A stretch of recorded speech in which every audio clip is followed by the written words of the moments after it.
한림대학교 동탄성심병원의 이정아입니다.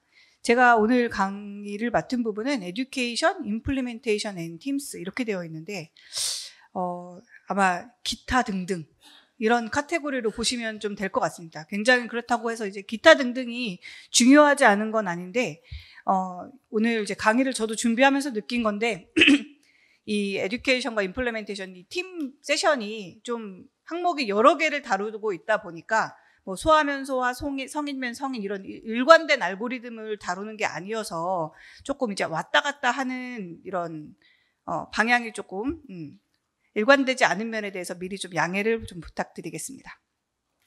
오늘 발표 내용이 2022년하고 2023년에 앞으로 발표될 이제 인터내셔널 컨센서스에 대해서 소개를 해드리는 시간인데요. 크게 이제 세 가지로 나눠져 있습니다. 시스테믹 리뷰, 에비던스를 업데이트한 부분들, 스코핑 리뷰 이 세 가지로 나눠서 각각의 다루고 있는 주제들에 대해서 이렇게 제가 좀 임의로 분류를 해봤고요. 2022년에 다뤘던 내용은 스코핑 리뷰에서는 병원 내 심정지 환자의 생존율 사전 예측과 관련된 부분, 하이리스크 그룹에서의 BLS의 교육, 또 교육 부분에서 블렌디드 러닝의 효과, 그리고 ALS 코스를 이수한 멤버들이 이 심폐소생술 교육 실제 팀의 리서시테이션에 참여하는 부분에 대해서 페이션트 아웃컴에 영향을 미치는지가 관련돼서 다루고 있고요. 에비던스를 좀 더 확인한 부분들은 CPR 제공하는 사람들에 대한 의지, 그리고 팀과 리더십 트레이닝, 이머전시 팀에 대한 운영, 또 BLS를 프로모션하기 위해서 지역사회 이니셔티브, CPR 퍼포먼스에 대한 디브리핑, 스페이스드 러닝, 또 스코핑 리뷰에서는 패컬티 디벨롭먼트 코스에 대한 리뷰가 있었습니다. 2023년도 같은 카테고리로 묶어서 봤는데요. 이 리서시테이션 중에 환자의 가족이 함께하는 것 등에 대한 문제, 그리고 교육에서 스킬 트레이닝을 위해서 스텝와이즈 어프로칭을 하는 것에 대한 시스테믹 리뷰가 두 가지가 있었고, 에비던스에 관련돼서 부분은 CPR 코스를 이수한 멤버로 2022년과 동일한 컨텐츠가 다시 한번 리뷰가 됐고, 그러니까 카디악 어레스트 센터를 운영하는 것, 그리고 프로바이더들을 위한 테크놀로지의 적용, 그리고 TOR, 현장에서 심폐소생술을 유보하는 것에 대한 룰에 대한 제고가 내용을 다루고 있고, 심폐소생술 교육 중에 CPR 디바이스, 피드백 디바이스를 사용하는 것, 그리고 또 셀프 인스트럭션, 자기 스스로 혼자 공부하는 이제 자가학습과 기존의 이 강사주도형의 트레이닝을 비교를 했고, 인시튜 트레이닝에 관련돼서 리뷰를 같이 볼 예정입니다. 그리고 마지막으로 스코핑 리뷰에 관련돼서는 일반인 심폐소생술 교육에서의 이 불평등에 관련된 내용을 잠깐 다루도록 할 예정입니다. 그래서 2022, 2023 이거를 뭐 연도에 맞춰서 우리가 매번 몇 년도까지 기억하는 거는 좀 무의미할 것 같아서 시스테믹 리뷰에 관련된 내용을 우선 보고, 그 다음 에비던스 업데이트된 내용을 이제 그 다음 살펴보고 스코핑 리뷰에서 다뤘던 내용들을 하나하나씩 보도록 하겠습니다. 그래서 첫 번째로 생존율에 대한 사전 예측에 관련된 연구와 결과, 이것도 이에 대한 레커멘데이션에 대해서 말씀을 드리도록 하겠습니다. 여기 이 레커멘데이션을 하기 위해서 이제 준비된 데이터 연구들은 이제 파퓰레이션은 입원한 환자들을 대상으로 하고 있고요. 성인과 소아를 모두 포함하고 있고, 인터벤션은 프리하스피탈의 이 환자의 프리 어레스트의 이 임상적 예측할 수 있는 여러 가지 도구들을 사용하고 사용하지 않은 군과 비교했을 때 이 서바이벌을 예측할 수 있는가에 대해서 조사를 한 내용입니다. 하나하나 이 스터디를 13가지의 스터디를 제가 다 말씀드릴 수는 없고 해서 브로드하게 한번 보시면 센시티비티와 스페시피시티, 그리고 음성 예측도와 양성 예측도 이 4가지를 조사를 했고요. 거의 대부분의 연구에서 스페시피시티와 이 양성 예측도가 떨어지는 것을 확인하실 수가 있습니다. 이건 팜 스코어에 대해서 이 팜 스코어가 하스피탈 디스차지를 예견할 수 있는가에 대한 예측도 연구였고요. 다른 스코어로 파 스코어라는 게 있는데, 얘도 마찬가지로 병원에서 퇴원할 때의 생존을 예측할 수 있는가에 대한 본 건데, 결과는 마찬가지로 이 특이도와 양성 예측도가 떨어지는 것을 확인하실 수가 있습니다. 히스토리컬 코호트 스터디들이 몇 개 있는데, 이들에 대해서도 마찬가지로 다 동일하게 스페시시티와 양성 예측도가 떨어지는 것을 확인을 하실 수가 있고요. 이걸로 인해서 최종 권고사항 등을 보시면 심정지 전에 예측 지표의 사용은 권고하지 않는다라고 되어 있고요. 이 가이드라인에서 매번 발표할 때마다 우리가 5년마다 리뷰를 하시고 매년 업데이트되는 소규모의 이런 결과를 자주 보신 분들은 아시겠지만 이렇게 어게인스트라고 표현되어 있는 경우는 드물거든요. 그래서 사용하지 않는 것이 좋겠다라고 레커멘데이션을 하고 있고, 특히나 이제 신경학적 예후랑 관련된 부분은 좋게 신경학적 예후를 갖고 퇴원하는 확률이 굉장히 적기 때문에 이것을 이제 예측도를 높일 수 있는 툴을 적용하기가 쉽지가 않고, 더불어서 가족들은 또 CPC에 대한 점수보다는 생존 자체를 중요하게 생각할 수 있기 때문에 이것을 적용하는 것은 어렵다라고 얘기를 하면서도 DNR을 이제 우리 사전에 간혹 심정지를 리서시테이션을 더 이상 하지 않겠다라는 사전 의사를 밝힌 경우에는 참고 지표로는 논의하는 그 지표로서 활용해 볼 수 있겠다 정도로 언급하고 있습니다. 그 다음 내용은 하이리스크 그룹의 이 구조자 역할을 할 수 있는 사람에 대한 트레이닝에 관련된 부분인데요. OHCA의 하이리스크 그룹을 다루는 구조자들을 대상으로 트레이닝을 했고, 비교 대상군은 트레이닝을 받지 않은 군입니다. 그래서 이에 대한 결과로는 페이션트 아웃컴과 에듀케이션 아웃컴을 두 가지로 나눴는데, 페이션트 아웃컴은 뉴럴로지 아웃컴이 회복됐는가, 생존 퇴원이 있었는가, 이런 것 등을 확인을 했고요. 에듀케이셔널 아웃컴은 CPR 퀄리티가 정말 증가했는가, 바르게 AED를 사용하고 있던가, 12개월 후에 롱텀 팔로우업 했을 때는 어떤 결과를 나타냈는가 등을 조사를 하였습니다. 12개 스터디가 이 스터디에서 대상이 됐고, 사실 이제 2015년도에 한번 다뤘던 내용이긴 한데 그 이후에 이 에비던스를 뒷받침하는 내용 등이 많이 발표가 돼서 다시 한번 여기서 다루고 있다라고 시작을 하였습니다. 그래서 결과를 보시면 쇼텀 아웃컴으로 보면 BLS 스킬과 난리지를 교육 직후에는 향상시키는 데 도움이 됐고, CPL에 대한 의지와 확신은 증가를 시켰고요. 롱텀으로 봤을 때는 시간이 지나니까 처음에 비해서는 BLS 스킬은 떨어지더라. 하지만 그럼에도 불구하고 기존 다른 사람, 교육을 받지 않은 군에 비해서는 여전히 높은 스킬과 난리지를 유지하고 있더라라고 결과를 나타내었습니다. 그래서 여기서 보여지는 결과 레커멘데이션은 이제 하이리스크 그룹에 있는 구조자라면, 이 하이리스크 그룹을 많이 컨택할 수 있는 가능성이 있는 구조자라면 BLS 트레이닝을 하는 것이 좋겠다라고 스트롱 레커멘데이션을 하고 있고, 헬스케어 프로바이더, 이 의료 직군들은 이런 사람들이 좀 더 교육을 받을 수 있도록 인커리지하고 또 직접적으로 교육을 제공할 수 있는 것이 좋겠다라고 밝히고 있습니다. 세 번째로 이 2020년 그 레커멘데이션에서 보시면 ACLS의 과정을 겪었던 멤버들이 실제로 팀 멤버에 우선적으로 참가하는 것이 환자의 예후에 도움을 주겠느냐라는 내용입니다. 여기서 보시면 파퓰레이션은 이제 IHCA, 병원 안 하스피탈이 되겠고요. 연령대는 모든 연령에 대해서 연구가 이루어졌고, 어떤 코스든 간에 교육을 받았던 사람이 우선적으로 투입되는 것이 인터벤션이 돼서 아웃컴은 ROSC나 서바이벌 디스차지 등의 지표들을 아웃컴으로 사용하였습니다. 18개의 스터디가 있었는데 성인을 대상으로 한 건 하나, 네오네탈 리서시테이션이 11개, 그리고 이 HBB가 6개의 케이스로 되어 있고요. 결국 여기서 보여지는 거는 어떤 과정이든 ACLS든 성인이든 성은으로 대상을 한 연구든 아니면 소아를 대상으로 한 그 헬스케어 프로바이더에 대한 교육이든 간에 하는 것이 좋겠다라는 것을 이제 레커멘데이션 하고 있습니다. 이것도 아까 이전에 다뤄졌던 부분이라고 말씀을 드렸는데, 얘가 위기에서 스트롱으로 레커멘데이션을 업그레이드해서 변화사항 중에 하나입니다. 그 다음 교육과 관련된 부분에서 라이프 서포트 에듀케이션과 관련된 블렌디드 러닝에 관련돼서 말씀을 드리도록 하겠습니다. 이제 블렌디드 러닝은 혼합 교육이고, 기존에 이전에도 처음 생겼던 개념은 아니고 예전부터 계속 쭉 있었던 개념이긴 한데, 코비드 이후에 대면 교육이 어려워지면서 온라인 교육으로 많이 전환을 하거나 또는 온라인 교육에서의 대면 교육에서의 시간을 줄이기 위해서 온라인과 대면 교육을 같이 병행하는 형태의 교육 방법들이 확산이 되고 있는데, 이런 혼합 대면과 온라인을 합쳐서 하는 교육을 이제 블렌디드 러닝이라고 합니다.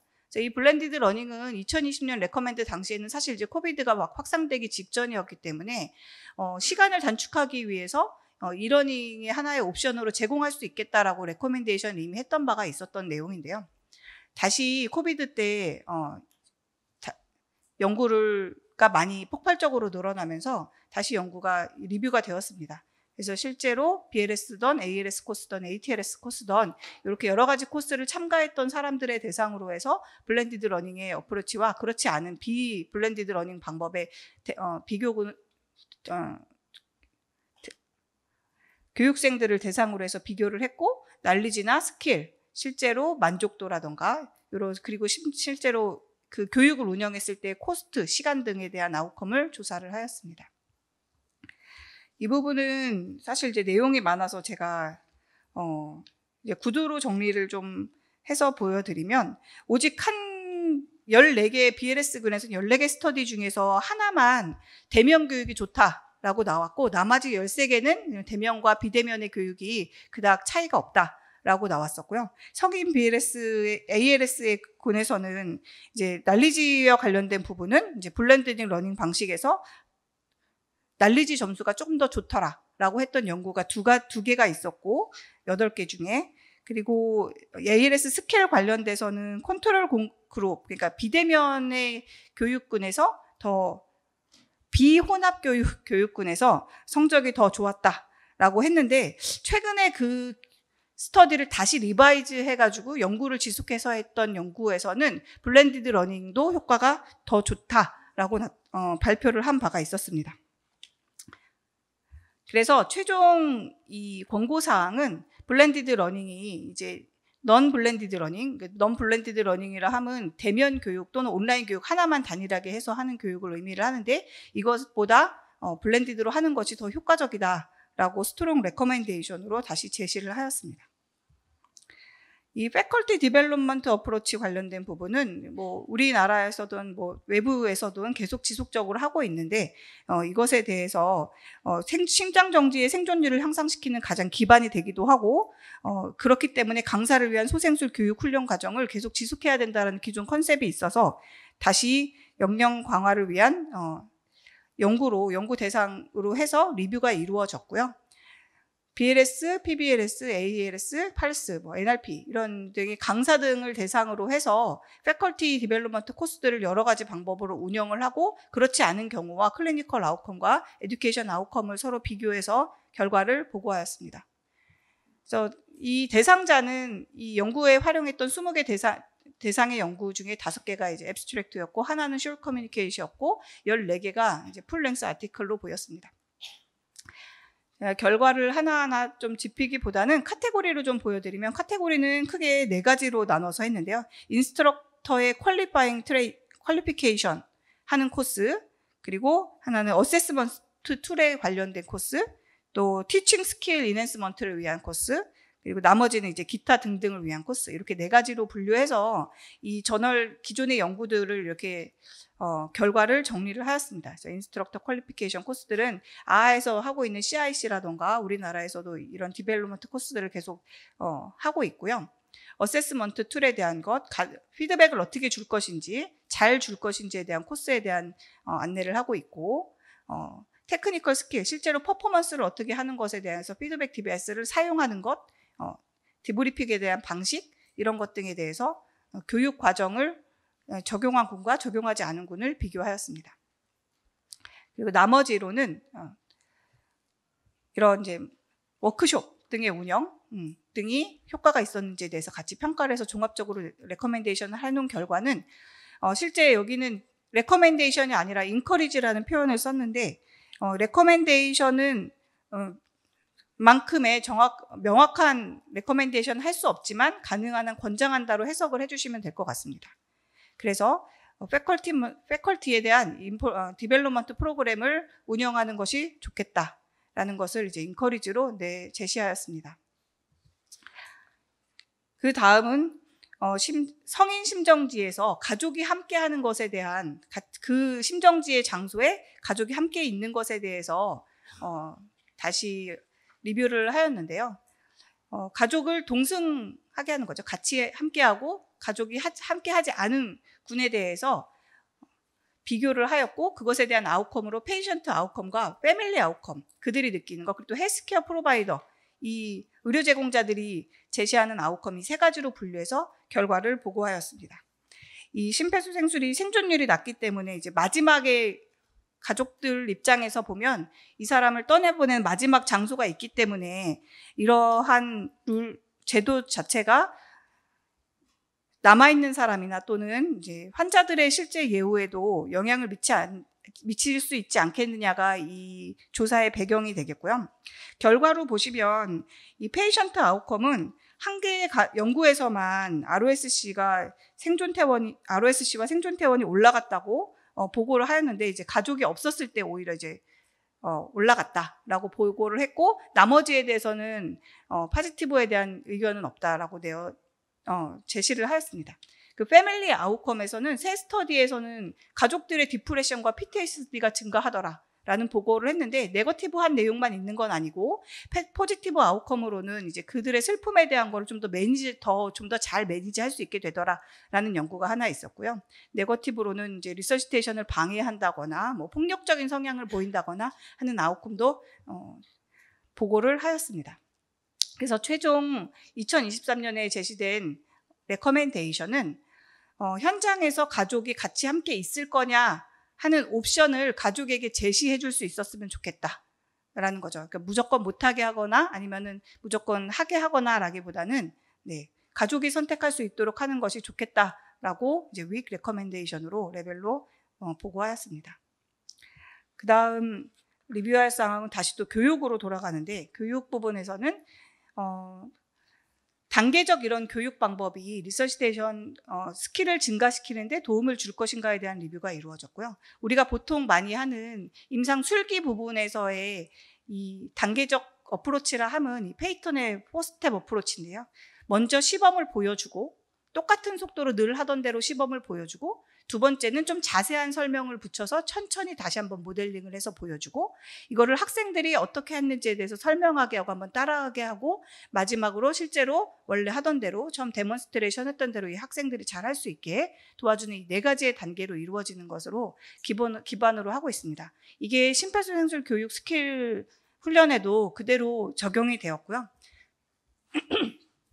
소아든 성인이든 이런 이제 교육을 운영함에 있어서 단계적 어프로치를 적용한 그룹과 그렇지 않은 그룹을 같이 이제 비교를 하였습니다. 그래서 에듀케이션 아웃컴과 페이션트 아웃컴을 두 개로 나눠서 우선 결과를 좀 보여드리면 16개의 스터디가 리뷰 대상이 되었고 13개가 RCT, 3개가 넌 RCT였습니다. 결과적으로는 스테바이즈 트레이닝이 더 도움이 되고, 그냥 도움이 되는 정도가 아니라 메서드 오브 초이스, 교육을 할 때 가장 기본적으로 이제 레커멘데이션 하는 방법으로 권고를 하고 있습니다. 마지막으로 이제 스코핑 리뷰 관련된 항목이었는데요. 구조자 또는 발견자의 교육 수준의 교육을 우리가 이렇게 많이 하고 있는데, 이 교육의 기회조차 불평등이 유발되는 경우가 있어서 이것에 대한 인자를 조사하는 연구들에 대해서 이제 가볍게 스코핑 리뷰가 이루어졌습니다. 결과를 보시면 22개의 연구가 있었는데 RCT는 없었고 19개가 크로스 섹셔널 스터디였고요.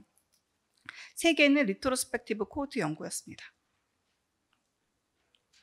하나씩 보시면 AG 관련돼서는 저희가 분류를 이게 크게 3가지로 나눴습니다. 높은 교육 참여율을 요구하는 인자, 낮은 교육 참여율을 요구했던 인자, 또는 양쪽의 그룹의 차이가 없었던 연구들을 이렇게 나누어서 분류해서 정리를 했는데요. 첫 번째로 인자로는 연령에 대해서는 2개의 연구에서는 어떤 연령이든 차이가 없었다. 교육의 기회는 동등하게 유지가 되었다라고 보고를 했고, 15개 스터디에서는 낮은 참여의 올더 에이지가 위험 인자가 되겠죠. 교육을 방해하는 인자로 작용을 한다라고 되어 있었습니다. 그리고 성별과 관련해서는 남자가 더 높은 참여다, 여자가 더 높은 참여다라고 하는 게 각각 갈리는 형태의 각각의 3개의 스터디가 관찰됐고 10개의 스터디에서는 성별의 차이가 없다라고 보고를 하였고요. 인종과 관련돼서는 사실 이제 우리나라 실정하고는 조금 잘 공감하기 어려운 부분이기는 하지만 히스패닉이나 라틴 또는 이제 흑인들에서는 참여도가 떨어졌다라는 거고, 이 랭귀지도 마찬가지로 우리나라 연구가 아니다 보니까 제가 없앨까 하다가 같이 일단 언급을 드리면 대부분 영어권에서 발생된 연구였기 때문에 영어 사용에 익숙하지 않은 군이 더 참여율이 낮았다라고 되어 있습니다. 가족과 관련돼서는 가족이 결혼한 경우나 아니면 이제 실제로 함께 살고 있는 경우에서의 참여율이 높았고, 아이가 적은 집에서는 참여율이 낮았다라고 되어 있고요. 교육은 실제로 환자를 목격한 경험이 있는 군에서 니즈가 올라가기 때문에 하이 어텐던시를 보인다라는 그룹이 있었고, 이미그레이션도 조금 우리나라 실정과는 좀 어렵지만, 적용하기 어렵지만 이미그레이션 한 나라에서 오래 거주한 경우에 하이 어텐던스를 보이더라라는 결과를 보였습니다. 에듀케이션, 백그라운드 에듀케이션 관련해서는 하이 레벨 에듀케이션을 가진 그룹이 하이 어텐던스를 보인다고 해서 12개의 연구에서 보고를 했고, 관련성이 없다라고 보고한 곳이 하나가 있었습니다. 그리고 수입과 관련해서는 낮은 수입을 가지면 4개의 연구에서 참여율도 낮더라라고 보고를 했고, 사회경제학적 상태도 낮은 경우에서 심폐소생술 교육에 대한 참여율이 낮다고 보고했고, 이 어큐페이션도 이제 높은 참여율을 보였던 군에 대해서만 보고가 되어 있는데, 고용직 또는 학생 이런 그룹에서 상대적 참여도가 높았다. 드라이버의 라이센스를 가진 거에서 참여도가 높았다. 뭐 이런 학교 교육에서 의무화가 됐던 곳에서 참여율이 높았다. 그래서 우리나라에서 적용할 수 있는 이런 팩터랑 아닌 것들이 조금 나눠져 있습니다. 그래서 전반적으로 보시면은 이거에 대해서는 너무 군이 다르고 헤테로지니어스하기 때문에 레커멘드를 제시할 수 없겠다. 적절한 에비던스를 제시할 수 없다. 이거는 이 환자가 가진 뭐 기본적인 그 나라의 시스템이라던가 이런 환자의 개인적인 영역까지 다 분석이 되기 어려웠기 때문에 리뷰는 됐으나 레커멘데이션은 하지 못했습니다. 그리고 시스테믹 리뷰에 관련된 부분은 여기까지고요. 에비던스에 대해서 리뷰를 했던 부분에 대해서 토픽과 결과만 간단하게 말씀을 드리도록 하겠습니다. 첫 번째 토픽으로는 CPR을 제공하는 이제 윌링리스, 직역을 하면 이런데요. CPR을 하고자 하는 의지는 이 코비드 기간에 2020년 업데이트 이후에 코비드 기간에 이런 변수가 있었기 때문에 단기적으로 그런 에피데미올로지만 조사를 했는데 코비드 기간 동안에 바이스탠더 CPR율이 떨어졌더라. 우리나라의 질병청에서 보고한 내용과 거의 동일하고요. 실제로 AED 사용률도 떨어졌다라고 보고를 했고, 이것에 대한 뭐 레커멘데이션이나 아니면 이 근거 수준의 업데이트는 이루어지지 않았습니다. 팀과 리더십에 관련된 넌 테크니컬 스킬에 관련된 부분에서는 에비던스가 새로 나온 건 없고 그 제시를 하지는 못했고, 2020년에 이미 한번 의료 제공자를 위한 ALS 교육에 리더십 교육을 꼭 포함해라 라고 제안을 한 적이 있었는데 이 수준을 그대로 유지하기로 하였습니다. 성인에서의 메디칼 이머전시 팀 운영에 관련돼서는 이것도 마찬가지로 이제 IHC에서 2020년 발생률에 관련된 공고가 한 차례 있었는데, 병원 내 사망률을 줄이기 위해서 병원에서 신속 대응팀 등 또 응급의료팀 도입을 고려할 것을 제안한다라고 해서 레커멘데이션이 한 번 있었었고요. 그 이후에 이제 2개의 스터디가 나왔지만 RRT의 운영 자체가 환자의 아웃컴을 더 좋게 만든다는 근거는 밝혀지지 않았습니다. 그래서 일부 연구는 뭐 병원 내 심정지 감소에는 영향을 미쳤다라고 보고는 했지만 레커멘데이션의 그 수준이나 아니면 방향을 변화시키지는 못했습니다. 네 번째로는 커뮤니티 이니셔티브인데요. 지역사회에서의 BLS를 얼마나 프로모션하기 위해서 어떻게 할 것인가에 대한 내용이었고, 2015년도에서도 한번 레커멘데이션이 있었고 2020년에는 스코핑 리뷰로 한번 제시된 적이 있었는데요. 어떤 환경에서도 이제 심정지 환자를 치료하는 조직 이제 조직이 있다면 지침을 마련해서 그것을 구현할 수 있게 하는 것이 좋겠다라는 게 그 당시의 레커멘데이션이었고, 그 뒤로 옵저베이셔널 스터디가 2개가 더 추가로 이루어졌는데, 얘도 마찬가지로 기존의 권장 수준을 변화시키지는 못하고 여전히 BLS를 프로모팅하는 게 좋겠다라고 결론을 지었습니다. 5번째로는 CPR 퍼포먼스에 대한 디브리핑인데요. 이게 실제로 퍼포먼스가 잘 되었는가, 잘 되지 못했나, 잘 되었다면 어디가 잘 되고 어디가 잘못됐는가에 대한 이런 평가 등이 객관적 좀 지표가 있어야 된다라는 게 기존의 이제 내용이었고, 그렇게 하기 위해서는 좀 더 객관화시킬 자료가 필요하다라는 거여서 그냥 만족도나 이런 것에 그치지 않고 실제로 뭐 퍼포먼스 깊이가 어땠는지, 속도가 어땠는지, 뭐 제세동기의 리듬 분석이 정확했는지 이런 것들까지 다 분석을 해줄 수 있는 것 등을 포함을 하고 있는데, 새로운 해야 된다라는 이런 새로운 에비던스는 아직 제시를 할 수가 없었습니다. 그래서 결국 결론을 내온 거는 이런 데이터를 제시할 수 있어야겠다라는 정도의 코멘트를 했고요. 네. 6번째로는 스페이스드 러닝인데, 스페이스드 러닝은 나눠서 교육을 운영을 하는 거죠. 그러니까 반대말로는 이제 우리가 대표적으로 이제 매스드 러닝이라는 표현을 쓰는데, 한 번에 대규모로 조직적으로 쭉 교육하고, 우리 지금 현재 교육하는 방식이 대부분 이런 식으로 이루어지고 있습니다. 2년마다 하고. 근데 실제 스페이스드 러닝은 좀 더 짧은 주기를 갖고 적은 콘텐츠로 약소된 이런 콘텐츠를 새로 마련해서 재교육을 반복적으로 하는 이런 형태를 우리가 보통 이제 스페이스드 러닝으로 하고요. 전반적으로는 이게 포지티브 결과를 나타내었고, 레커멘데이션은 별도로 적용을 하지 않았습니다. 7번째로는 우리가 이제 아까에서 보여줬던 내용이 다시 언급이 되고 있는데, 실제로 CPR 코스에 참여했던 멤버가 페이션트 아웃컴에 영향을 미칠 것인가에 대해서 하는 내용인데요. 새로운 RCT가 없고 이 소아에 관련돼서 부분에서나 성인에서나 일단 그대로 유지하는 것이 좋겠다. 그래서 이전과 마찬가지로 레커멘데이션은 하되 증거의 수준은 높이지 못했습니다. 8번째로는 이 CPR 센터를 운영하는 것에 대한 건데요. 이 CPR 센터의 운영과 관련돼서는 넌 트라우마틱 환자에 대해서는 캣을 할 수 있는 병원으로 빨리 가는 것이 좋겠다 라고 레포트를 하였습니다. 그리고 프리하스피탈 TOR 룰은 이제 터미네이션 오브 리서시테이션을 병원 전에서 룰을 적용할 것인가에 대해서 이야기를 하는 건데, 2021년에 조건부로 레커멘데이션을 한 경우가 있었습니다. 근데 이 조건부로 했던 이유가 모든 연령에 적용을 할 수 없기 때문에 조건부 레커멘데이션을 이루어졌고요. 특히나 이제 소아에 관련돼서 몇 개의 연구가 더 추가되었는데, 성인에 비해서 특히나 소아는 이 TOR 룰을 적용을 했을 때 예측도가 너무 떨어지기 때문에 쓸 수 없다. 그래서 특히나 소아는 이 룰을 적용하기가 어렵다라는 게 결론이었고요.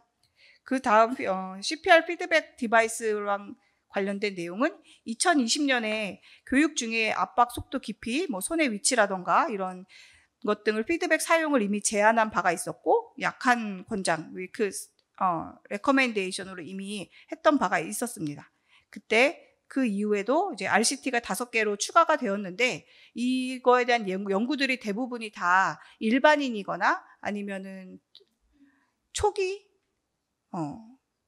의료인 중에서도 얼마 되지 않은 새로운 경험이 적은 의료인 등을 대상으로 한 연구들이었기 때문에 전체적인 이 레커멘데이션을 바꾸지는 못했고, 그대로 이전과 동일하게 피드백 장치를 사용하자라고 권고를 하였습니다.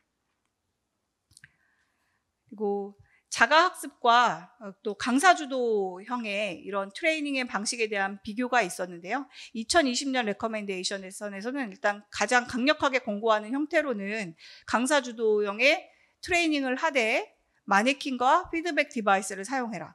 그렇지 않으면 셀프 디렉티드 자가학습을 하되 비디오 키트와 마네킹과 피드백 디바이스를 동시에 사용하는 것을 가장 강력하게 권고를 하고 있었고, 그렇지 않은 이런 상황이 되지 않는다면 마네킹 프랙티스를 하지 못하더라도 BLS로 비디오 트레이닝을 하여라 라고 권고를 했고, 게이미파이드라던가 이런 바이스탠더 CPR 레이슨 영향은 확실하게 밝혀진 바가 없었습니다. 근데 그 뒤로도 RCT는 없었고요. 네, 내러티브 리뷰만 여기에서 제시하는 바에 의하면 2020년 이후 발표 이후에 교육 방법의 변화가 굉장히 이제 급격하게 이루어졌고 어느 카테고리보다 이 교육 방식에 대한 리뷰가 많이 이루어졌고 또 변화가 가장 많았던 부분이어서 자가학습에 대해서 허용을 하고 있습니다. 그래서 이 허용이 된다면 가능한 한 교육을 많이 제공을 하고 할 수 있으면 셀프 디렉티드 러닝, 자기 혼자서 하는 러닝 또는 다른 테크놀로지를 사용하는 인터랙티브 디지털 뭐 이런 형태를 적용을 해볼 수 있다라고 제시를 하였습니다. 오늘도 바깥에 보면 이제 부스에 새로운 형태의 교육 마네킹 등이 많이 나와 있는 걸 확인하실 수가 있을 겁니다. 또 마지막으로 인시튜 시뮬레이션에 관련된 부분인데요. 이게 현장에서 직접 이제 실제로 심폐소생술이 일어날 만한 장소에서 시뮬레이션 훈련을 하는 것이 얼마나 도움이 되겠느냐에 대해서 하는 거고, 여기서 제시한 연구는 에크모 상황에서의 인시튜 프로그램에 대해서 하나만 소개를 하였고요. 별로 차이가 없다라는 내용이었고, 수술 중 시뮬레이션을 한 거고 우리가 아웃 오브 하스피탈은 아니었습니다. 그래서 수술 중 시뮬레이션 훈련에 관련돼서는 테크니컬 스킬이라던가 논 테크니컬 스킬, 팀 워크라던가 셀프 레포티드 컴포트, 그러니까 자기가 만족감에 관련된 거에 대해서는 증가를 하였으나 이 페이션트 아웃컴이나 RCT 등의 연구는 없었기 때문에 권고는 하지 않는 것으로 최종 결론이 났습니다. 그래서 지금까지 팀과 에듀케이션, 임플리멘테이션에 관련돼서 업데이트된 내용을 정리해서 안내해 드렸습니다.